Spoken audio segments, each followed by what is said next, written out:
So I say to you, ask, and it will be given you. Search, and you will find. Knock, and the door will be opened to you. Amen. Please be seated.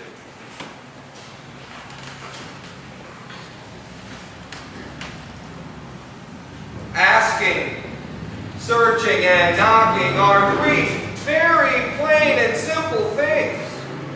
They make sense. They're things we do day in and day out, aren't they? We'll say, honey, where are the keys? Or where do I get some food? Or what are we going to do tonight? You know, we can ask a lot of questions, and more often than not, they are very defined. Right? There's an answer that's clear and direct in front of us. Same with searching for those keys. And knocking on the door can be something every day. But to ask something of God, things start to change, don't they? We often think, oh God, I'm sick, I need help, right? I want to be healed. Or, what about this? I need to know whether I should buy this car or that car. Some of us even ask those questions. I have to admit, at times I can be known to do that. I think Jesus had a little different thing in mind, didn't he?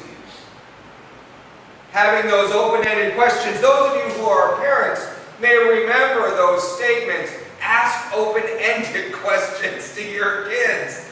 Not, how was school today? But what did you do in school today? God, in God's wisdom and God's ways, He invites us into a question and asking that doesn't set God up for an answer that we want.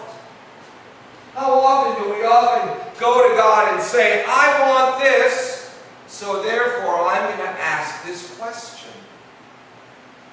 That's pretty easy, and I think that's pretty human of us, to start with an answer to God, and we only set God up to fail. God doesn't always answer the questions we ask in the way we want God to answer them, do they? Does God? We are invited into the next stages of relationship with God as we ask. Ask for the gifts of life. Where do we go now doesn't mean we're going to go to the grocery store in 5 minutes.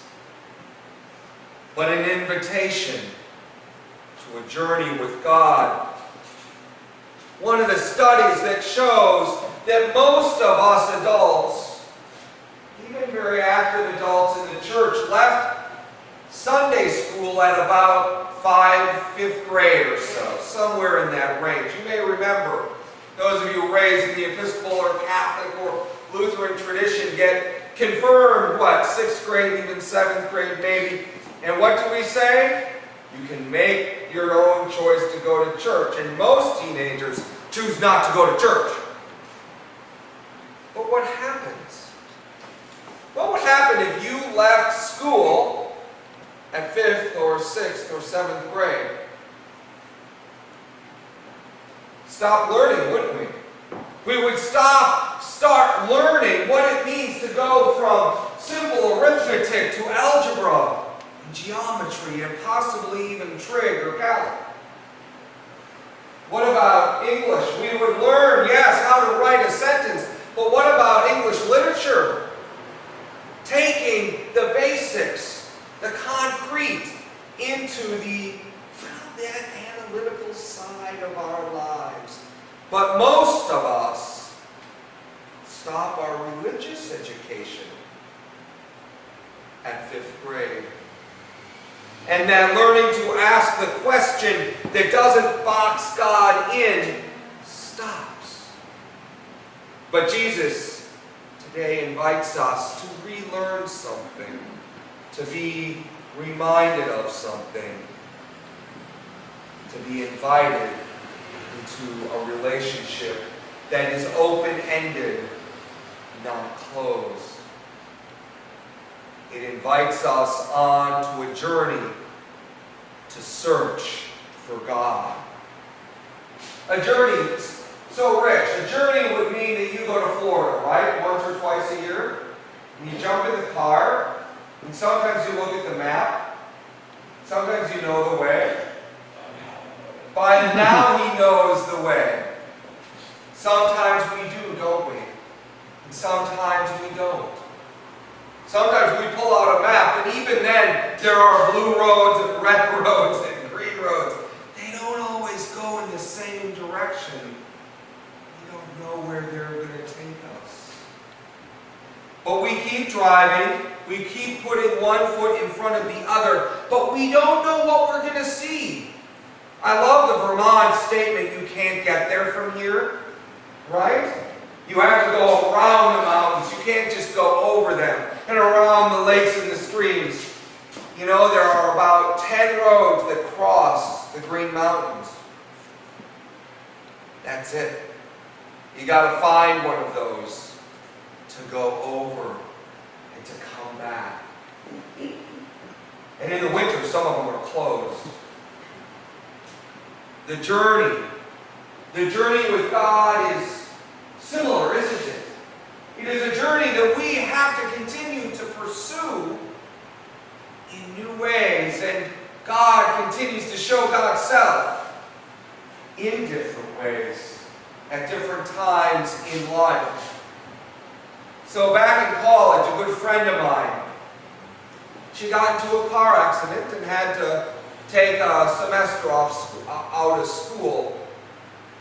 In doing so, she became a nanny and started taking care of some neighbor kids. And she would come home at night and she would say to her mother, "I want a boyfriend." It's a normal thing for a college student, right? She wants a boyfriend. And she said this over and over again, but she stayed at home watching hockey games or the television or something of this nature. And her mother finally said to her, I'll never forget this, I just love it, "Well, Mr. Wright isn't sitting in the living room." You gotta go out and search. You can't just sit there. You gotta keep moving.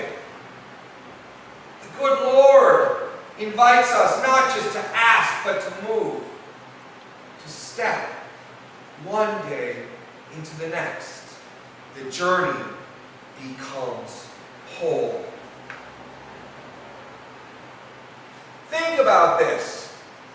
If you were given one door to knock at, one door, and if you knocked at it and you didn't hear little steps coming towards it or the latch starting to jiggle or somebody talking behind the door, but never an answer, what would you do? Just walk away. When we stay in 5th grade, we think that, don't we? We think there's one door in front of us. We think there's only one place we can knock. Sometimes, if I've gone to a friend's house, you may know this or have this happen, whether you know they're home or not, you just kind of go knock on their door and nobody answers. I don't think about going around to the other door, to the back door that they may use more often than not. I just turn around with a broken heart and not think about going back. But is that the way God works? Or does God offer us many doors along that journey? Does not God say, keep knocking, knock, and the door will be open for you? God doesn't say there's only one door. God invites the knock, and the persistence, and the movement into God. That Lord's Prayer that we heard today in Matthew's Gospel is about knocking. It is about searching. It is about asking. Give us today our daily bread. Doesn't say that we're going to get, honey oat at the local store. Doesn't say we're going to ask for rye bread for our toast after church. What does it mean to be fed?